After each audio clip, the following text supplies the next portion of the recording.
आजम खान के लिए योगी से भिड़े अखिलेश, अब यूनिवर्सिटी को कुछ नहीं होगा। छेड़ दी ऐसी जंग, बीजेपी खेमे में मचा हड़कंप। संसद तक सुनाई देगी अखिलेश की अब दहाड़। आजम खान की यूनिवर्सिटी को बचाने मैदान में उतरे अब अखिलेश।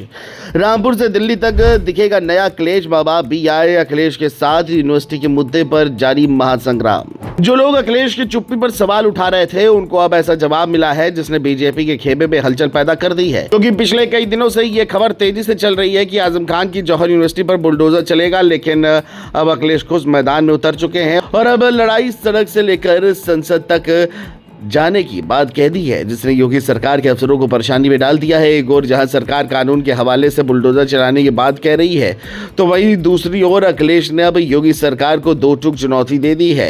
सिर्फ यही नहीं, अब पूरी ताकत के साथ सपा के सिपाही मैदान में उतर कर लड़ाई लड़ने वाले हैं, जिसके बारे में आपको इस वीडियो में सब बताने जा रहे हैं। दरअसल आजम खान की मोहम्मद अली जौहर यूनिवर्सिटी को लेकर तमाम चर्चाएं सूबे में हो रही है, क्योंकि रामपुर विकास प्राधिकरण ने यूनिवर्सिटी की 40 में से 38 इमारतों को अवैध बताते हुए ध्वस्तीकरण का आदेश जारी कर दिया है। संस्थान को 15 दिन का समय दिया गया है। इसी बीच समाजवादी पार्टी के राष्ट्रीय अध्यक्ष अखिलेश यादव खुद इस लड़ाई में उतर आए हैं।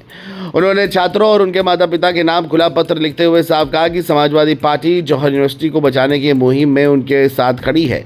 अखिलेश ने भाजपा सरकार पर बदले की राजनीति करने का आरोप लगाया। उन्होंने लिखा कि हर विश्वविद्यालय शिक्षा का मंदिर होता है और किसी भी शिक्षा संस्थान को राजनीतिक प्रतिशोध का शिकार नहीं बनाया जाना चाहिए। उनका कहना है कि अगर कहीं कोई कागजी कमी है तो उसे पूरा कराया जाए, लेकिन हजारों छात्रों के भविष्य पर बुलडोजर नहीं चलना चाहिए।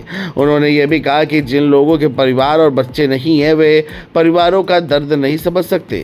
इस बयान को लेकर राजनीतिक हलकों में नई बहस शुरू हो गई है। सपा प्रमुख ने अपने पत्र में दावा किया है कि जौहर यूनिवर्सिटी के हर समाज के बच्चे पढ़ते हैं और गरीब परिवारों के छात्र भी यहाँ शिक्षा हासिल कर रहे हैं। उन्होंने भाजपा पर आरोप लगाया कि वह शिक्षा और रोजगार दोनों के खिलाफ काम कर रही है। अखिलेश ने यह भी याद दिलाया कि जब प्राथमिक स्कूल बंद किए गए थे, तब समाजवादी पार्टी ने पीडीए पाठशाला शुरू कर उसका विरोध किया था। अब उनका आरोप है कि सरकार की नजर विश्वविद्यालयों पर है और जौहर यूनिवर्सिटी उसी का शिकार बन रही है।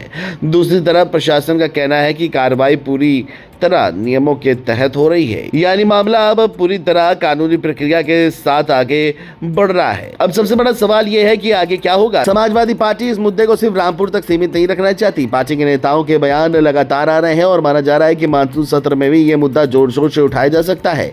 अगर सपा के सांसद संसद में एकजुट होकर सरकार को घेरते हैं तो ये राजनीतिक टकराव और तेज हो सकता है। वहीं सरकार का रुख फिलहाल प्रशासनिक और कानूनी कार्रवाई पर कायम है, यानी अब लड़ाई सिर्फ एक यूनिवर्सिटी की नहीं रह गई है। एक तरफ समाजवादी पार्टी से छात्रों, शिक्षा और राजनीतिक प्रतिशोध का मुद्दा बता रही है, तो दूसरी तरफ सरकार इसे नियमों और कानून के पालन की कार्रवाई कह रही है। आने वाले दिनों में ये देखना दिलचस्प होगा कि 15 दिन की मोहलत खत्म होने से पहले कोई कानूनी राहत मिलती है या फिर बुलडोजर की कार्रवाई आगे बढ़ती है। इतना तय है कि जौहर यूनिवर्सिटी का मामला अब उत्तर प्रदेश की राजनीति से निकलकर राष्ट्रीय सियासत का बड़ा मुद्दा बन चुका है।